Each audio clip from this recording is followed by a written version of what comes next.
வணக்கம் நண்பர்களே, நான் உங்கள் மைக் மோகன். போடுறா வெடிய அண்ணாமலை அவர்கள் தான் கோவையில் டாப் அப்படின்னு தட்டி தூக்கி இருக்கிறார் அண்ணாமலை அவர்கள். இது மட்டும் இல்லாமல் முக்கியமான கருத்து கணிப்பு இப்போ வெளியாகி திமுக அதிமுக வந்து அலற விட்டுருக்கு. இந்த நிறுவனத்துடைய கருத்து கணிப்பு பார்த்தீங்க அப்படின்னா இதுவரைக்கும் தப்பா போனதே இல்லை அப்படின்னு சொல்லப்படுது. இதுவரைக்கும் நடந்த தேர்தலில் இவங்க கணிச்சது அப்படியே நடந்திருக்கு அப்படின்னு சொல்லப்படுது. அதனால இந்த முறை கோவையில் அண்ணாமலை அவர்கள் தான் வெற்றி பெறுவார் அப்படின்னு அடிச்சு சொல்லியிருக்காங்க. இதை பற்றி நம்ம இந்த வீடியோவில் தெரிஞ்சுக்க போகிறோம். அதே போல் இன்னொரு முக்கியமான விஷயத்தில் புட்டு வச்சிருக்கிறார் அண்ணாமலை அவர்கள். கோவையே வந்து இப்போ பரபரப்பாயிருக்கு. இதை பற்றிய செய்தியை நாம் இந்த வீடியோவில் தெரிஞ்சுக்க போகிறோம். அதுக்கு முன்னாடி நம்முடைய சேனலை சப்ஸ்கிரைப் பண்ணால் பார்க்குறீங்கன்னா மறக்காமல் சப்ஸ்கிரைப் பண்ணிட்டு பாருங்க. புதுசாக நம்முடைய வீடியோ பார்த்துட்டு இருக்கீங்கனாலும் சப்ஸ்கிரைப் பண்ணிட்டு பாருங்க. அதே போல் நம்முடைய ஃபேஸ்புக் பேஜையும் தவறாமல் ஃபாலோ பண்ணிக்கோங்க. 2024 ஆண்டு மக்களவை தேர்தலில் கோவை தொகுதியில் பாஜக வேட்பாளர் அண்ணாமலை அவர்கள் வெற்றி பெறுவார் அப்படின்னு ஐடிபிஎஸ் குழுவின் தலைவர் திருநாவுக்கரசு அவர்கள் தெரிவிச்சிருக்கிறாரு.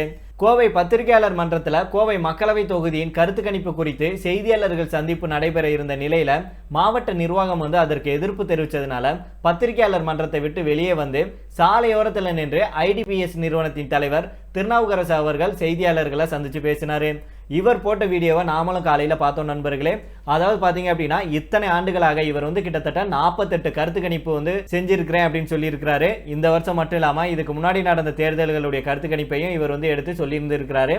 இது மட்டும் இல்லாமல் கடந்த முறை வந்து திமுக வந்து ஆட்சியில் அமையும் அப்படின்னும் திமுகவுக்கு ஆதரவாகும், அதாவது திமுகவுக்கு வந்து மிகப்பெரிய ஆதரவு இருக்கு அப்படின்லாம் அவர் சொல்லியிருந்திருக்கிறாரு. அப்பெல்லாம் வந்து இந்த காவல்துறையினரோ அல்லது யாருமே வந்து எதிர்ப்பு தெரிவிக்கல. இந்த முறை அதுவும் கோவையில வந்து அவர் கருத்து கணிப்பை கொண்டு போய் கோவை பத்திரிகையாளர் மன்றம் இருக்குல்ல, அங்கே போய் கொடுக்கறக்காக போனப்போ அதை வாங்க மாட்டேன் அப்படின்னு சொல்லியிருக்காங்க. மேலும் அவர் வந்து பேட்டி கொடுத்துட்டு இருக்கும்போதே பார்த்தீங்க அப்படின்னா காவல்துறையினும் சரி பக்கத்தில் ஒரு லேடி வந்து நின்றுட்டு நீங்கள் இந்த மாதிரிலாம் ப்ரெஸ் மீட் கொடுக்கக்கூடாது, அதாவது தேர்தல் ஆணையமே சொல்லிடுச்சு அப்படி இப்படிலாம் சொன்னாங்க. இவர் சொன்னார் 17ஆம் தேதி வரைக்கும் நம்ம வந்து கருத்து கணிப்பை வெளியிடலாம். நான் வந்து அதுக்கு முன்னாடி தானே இருக்கிறேன், பல சேனல்லையும் கருத்து கணிப்பை வெளியிடுறாங்க. இந்த முறை மட்டும் நீங்கள் புதுசாக என்னத்தை சொல்லிட்டு இருக்கீங்க, இது வரைக்கும் இப்படி நடந்ததே இல்லை. இதுக்கு முன்னாடி நான் திமுக குறித்தும் கருத்து கணிப்பு வெளியிட்டிருக்கிறேன், அப்பெல்லாம் நீங்கள் வந்து எதுவுமே பேசாமல் இப்போ கோவையில் அதுவும் அண்ணாமலை அவர்கள் வெற்றி பெற போறார் அப்படிங்கிற உண்மையை நான் சொல்லவும் உங்களுக்கு ஏன் கொதிக்குது அப்படின்னு சொல்லி அவர் கடுமையாக பேசியிருந்தாரு. இந்த ஒரு நிகழ்வு மட்டும் இல்லாமல் பல இடங்கள்லையும் பார்த்தீங்க அப்படின்னா திரு அண்ணாமலை அவர்களுடைய வெற்றி உறுதியாயிடுச்சு அப்படிங்கிறதுனால அவரை பிரச்சாரம் செய்ய விடாமலும் அவருக்கு எதிராகவும் பல வேலைகள் நடந்துட்டு இருக்கு. மக்களாகிய நாம் வந்து சிந்திக்க வேண்டும். திரு அண்ணாமலை அவர்கள் போன்றவர் வந்து கண்டிப்பாக ஜெயிக்க வேண்டும். அதனால இந்த வீடியோ பார்த்துட்டு ஒரு நண்பர்கள் அனைவரும் உங்களுடைய நண்பர்களுக்கும் உங்களுடைய ஃப்ரெண்ட்ஸுக்கும் ஃபேமிலிக்கும் அட்லீஸ்ட் நம்ம வீடியோ ஷேர் பண்ணுறீங்களோ இல்லையோ நீங்கள் கண்டிப்பாக கேட்குறீங்கன்னா உங்களுக்கு தெரிஞ்சவங்க எல்லாத்துக்கிட்டையுமே கொஞ்சம் எடுத்து சொல்லி நம்ம மூலமாக நாம் வந்து கேம்பெயின் பண்ணலாம் அப்படிங்கிறத நான் தெரிஞ்சுக்கிறேன். இதில் தப்போ ரைட்டோ எனக்கு தெரியல. பட் ஒரு நேர்மையாக இருந்த ஒரு அதிகாரி அரசியலே நேர்மையாக இருக்கிறாரு. அவர் கண்டிப்பாக வெற்றி பெற்று நம்முடைய தமிழ்நாட்டை மட்டுமல்ல அடுத்து இந்தியாவுக்கு ஒரு மிகப்பெரிய நல்ல ஒரு மனிதராக இருப்பார் அப்படிங்கிறத நம்முடைய கருத்தாக இருக்கு. அதனால நீங்கள் நான் என்ன சொல்கிறேன் அப்படிங்கிறத உங்களுக்கு புரிஞ்சிருக்கும். கண்டிப்பாக உங்களுடைய சப்போர்ட் தேவை அப்படிங்கிறதா நம்முடைய கருத்தாக இருக்கு. ஓகே, இப்போ செய்திக்கு வருவோம். மக்களவை தேர்தலையொட்டி தமிழகம் முழுவதும் வேட்பாளர்கள் வந்து தீவிர பிரச்சாரத்தில் ஈடுபட்டு வர்றாங்க. அந்த வகையில் கோவை மக்களவை தொகுதியில் அதிமுக வேட்பாளர் சிங்கை ராமச்சந்திரன், திமுக வேட்பாளர் கணபதி ராஜ்குமார், பாஜக வேட்பாளர் அண்ணாமலை, நாம் தமிழர் கட்சி வேட்பாளர் கலாமணி ஆகியோர் தீவிர பிரச்சாரத்தில் ஈடுபட்டு வர்றாங்க. இந்த நிலையில தான் ஐடிபிஎஸ் அப்படிங்கிற குழு தமிழகம் முழுவதும் கருத்து கணிப்பு எடுத்துட்டு வர்றாங்க. அதனைத் தொடர்ந்து தான் கோவை மக்களவை தொகுதியில் கருத்து கணிப்பு எடுத்த போது பாஜக வேட்பாளர் அண்ணாமலை அவர்கள் வந்து 38.9% வாக்குகள் பெற்று வெற்றி பெறுவார் அப்படின்னும் திமுகவுடைய வேட்பாளர் கணபதி ராஜ்குமார் 33.4%, அதிமுக வேட்பாளர் சிங்கை ராமச்சந்திரன் 18.5%, நாம் தமிழர் கட்சி வேட்பாளர் கலாமணி 6.8%, இதர கட்சிகள் வந்து 2.4% வாக்குகள் பெறும் அப்படின்னு ஐடிபிஎஸ் குழுவுடைய தலைவர் திருநாவுக்கரசு அவர்கள் தெரிவிச்சிருக்கிறாரு. மேலும் கோவை மக்களவை தொகுதியில் மக்களிடம் வந்து கருத்து கணிப்பு கேட்டபோது திமுகவினரும் அதிமுகவினரும் பாஜக வேட்பாளர் அண்ணாமலை அவர்களுக்கு ஓட்டு போடுவாங்க அப்படின்னும் திராவிட கட்சிகள் எங்களுக்கு வேண்டாம் அப்படின்னும் அண்ணாமலை அவர்களுக்கு நாங்கள் ஒரு வாய்ப்பு கொடுக்க போறோம் அப்படின்னு இளைஞர்லேருந்து பெரியவர்கள் வரைக்கும் தெரிவித்ததாக அவர் சொல்லியிருக்கிறாரு. மேலும் தேர்தல் விதிமுறை மீறி சாலை ஓரத்தில் செய்தியாளர்களிடம் கருத்து கணிப்பு வெளியிட்டதால தேர்தல் பார்வை அதிகாரி மூர்ச் தாரா அவர்களின் மீது தேர்தல் விதிமீறல் நடவடிக்கை எடுக்கப்படும் அப்படின்னு அவர் சொல்லியிருக்கிறாரு. இது மட்டும் இல்லாம ஐடிபிஎஸ் குழுவின் தலைவர் திருநாவுக்கரசு அவர்கள் வந்து மேல என்ன சொல்றாரு அப்படின்னா 1,00,000 வாக்குகள் வித்தியாசத்துல அண்ணாமலை அவர்கள் வந்து வெற்றி பெறுவாரு. நாங்க வந்து கடந்த 10 நாட்களாக தீவிரமாக மக்களிடம் கருத்துக்களை கேட்டுட்டு வர்றோம். அதுல பலருமே வந்து சொல்றது என்ன அப்படின்னா இதுவரைக்கும் கிட்டத்தட்ட 50-60 வருஷமா நாங்க வந்து திராவிட கட்சிகளை நம்பி நொந்து போயிட்டோம். இனிமேல எங்களுக்கு திராவிட கட்சிகளே வேண்டாம்.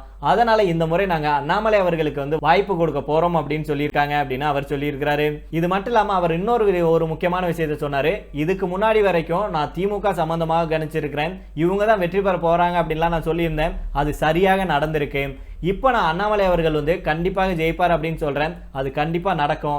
இல்ல அப்படின்னா என்னுடைய நிறுவனத்தையே நான் வந்து கலைச்சிட்டு போறேன் அப்படின்னு சொல்லியிருக்கிறாரு. அந்த அளவுக்கு இவர் வந்து அடிச்சு சொல்லியிருக்கிறாரு.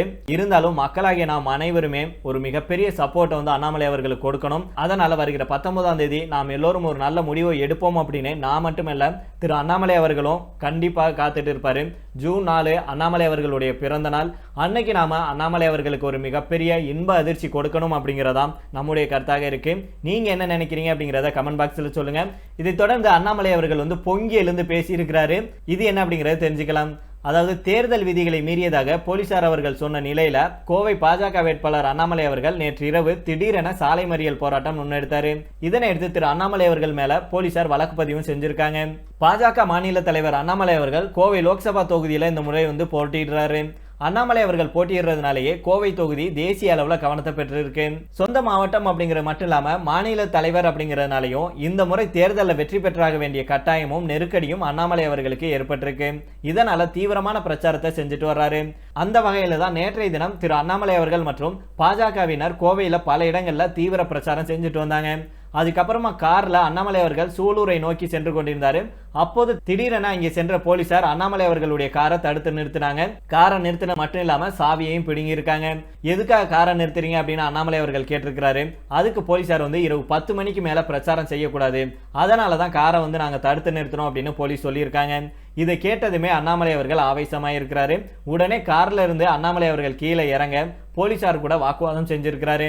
நான் 10 மணிக்கு மேல பிரச்சாரம் செய்யலையே, பிரச்சாரத்தை முடிச்சுட்டு கார்ல வீட்டுக்கு தானே போறேன், எங்க மைக் இருக்குன்னு பாருங்க, நாங்க மைக் ஆஃப் பண்ணி வச்சிருக்கிறோம், மைக்கில் பேசுறோமா பிரச்சாரம் செய்யறோமா, தாமரை அப்படிங்கிற வார்த்தையாவது சொன்னேனா, எனக்கு ஓட்டு போடுங்கள் அப்படின்னு மக்கள்கிட்ட கேட்டனா, எதுவுமே நான் செய்யலையே. 10 மணிக்கு மேல நான் பிரச்சாரம் செஞ்சதாக ஏதாவது ஒரு வீடியோ இருக்கா, போட்டோ இருக்கா, இருந்தா காட்டுங்க பார்க்கலாம். இதோ கையை இப்படியே கும்பிடுவது போல வைத்துக்கொண்டு கார்ல உட்கார்ந்து கொண்டு தானே இருந்தேன், அது எப்படி பிரச்சாரம் ஆகும் அப்படின்னு அண்ணாமலை அவர்கள் கேட்டிருக்கிறாரு. மேலும் இரவு 10 மணிக்கு பிரச்சாரத்தை முடிச்சுட்டேன். ஒரு வேட்பாளர் பிரச்சாரத்தை முடிச்சுட்டு வீட்டுக்கு செல்றாரு. இரவு 10:30 மணிக்கு ஒரு இடத்துல காரை நிறுத்தி டீ கூட குடிக்க கூடாதா, இது எப்படி விதிமீறலாகும், நீங்க என்கிட்ட ஒருதலை பட்சமாக செயல்படுறீங்க அப்படின்னு போலீசார்ட்ட கடுமையான வாக்குவாதத்தில் ஈடுபட்டிருக்கிறாரு. இதனை அடுத்து அண்ணாமலை அவர்கள் தன்னுடைய ஆதரவாளர்களுடன் இணைஞ்சு சூலூர்ல சாலை மறியலில் ஈடுபட்டிருக்கிறாரு. அதுக்கப்புறமா உயரதிகாரிகள் விரைந்து வந்து அண்ணாமலை அவர்களுடன் சமாதானமாக பேசியிருக்காங்க. அதுக்கப்புறமா மறியல் போராட்டம் கைவிடப்பட்டிருக்கு. இதனால இரவு நேரத்துல பெரும் பரபரப்பு ஏற்பட்டுருச்சு. அதாவது சூலூர் பாப்பம்பட்டி பிரிவுல இரவு 9:57க்கு தன்னுடைய பிரச்சாரத்தை நிறைவு செஞ்சிருக்கிறாரு அண்ணாமலை அவர்கள். தன்னுடைய வாகனங்கள்லையும் முகப்பு விளக்குகளை அணைச்சிட்டு வழக்கம் போல வாகனத்துல வந்திருக்கிறாரு.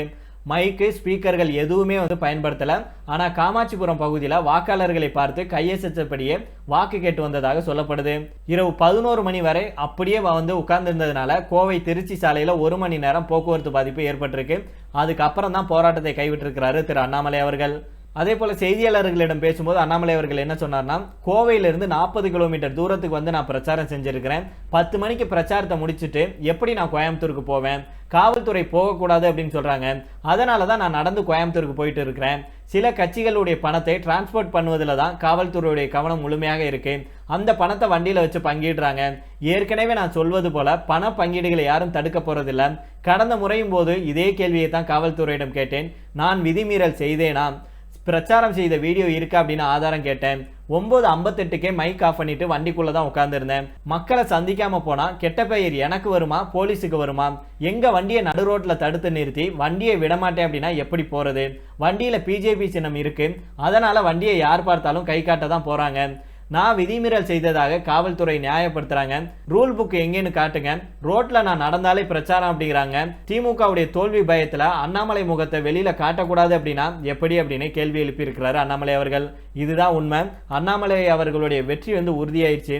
அதனால எப்படியாவது ஏதாவது ஒன்று பண்ணி அண்ணாமலை அவர்களை ஜெயிக்க வைக்க கூடாது அப்படின்னு எதிர்கட்சிகள் வந்து கங்கணம் கட்டிட்டு அலைகிறாங்க. அதுக்கெல்லாம் நாம விடக்கூடாது நண்பர்களே. நாம் எல்லோரும் அண்ணாமலை அவர்களுக்கு உறுதுணையாக இருக்க வேண்டும் அப்படிங்கிறதா நம்முடைய கருத்தாக இருக்கு. நண்பர்களே, இது மட்டும் இங்க நடக்கல. எதிர்கட்சிகள் பலரும் வந்து, அதாவது இங்க இருந்து வந்து அவங்களுடைய பொதுக்கூட்டத்துக்கெல்லாம் மக்களை கூட்டிட்டு போவாங்க இல்லையா, வேன்ல 200 300 அப்படின்னு சொல்லி மக்கள்கிட்ட கொடுத்து, அப்படி மக்கள்கிட்ட, அதாவது ஒன்றும் தெரியாத மக்கள் படிக்காத மக்கள்கிட்ட வந்து எதிர்க்கட்சியினர் என்ன சொல்லியிருக்காங்க அப்படின்னா, தாமரை மட்டும் தமிழ்நாட்டுக்கு வந்துருச்சு அப்படின்னா வடநாட்டுக்காரர்கள் வந்து நம்முடைய தமிழ்நாட்டுக்கு வந்து வேலை செஞ்சு உங்களுடைய வேலையெல்லாம் பறிச்சுக்குவாங்க அப்படின்னு சொல்லி மக்களை வந்து பிரெயின் வாஷ் பண்ணி மக்களை எப்படியாவது திரு அண்ணாமலை அவர்களுக்கு எதிராக ஓட்டு போட வைக்கணும் அப்படின்னு பல எதிர்க்கட்சிகள் வந்து இப்படி வேலையை செஞ்சிருக்காங்க. நமக்கு தெரிஞ்சவங்க நம்ம கிட்ட வந்து சொல்லும் போது அவங்க வந்து இப்படிலாம் சொல்றாங்களே, இது நடக்குமா அப்படிலாம் கேட்டாங்க. நான் அவங்க கிட்ட தெளிவா எனக்கு தெரிஞ்சதை சொன்னேன். அப்படியெல்லாம் எதுவுமே கிடையாது. நம்முடைய தமிழ்நாட்டில் பலரும் வந்து வேலைக்கு போறதில்ல, வேலைக்கு போனாலும் ஒழுங்கா போறதில்ல.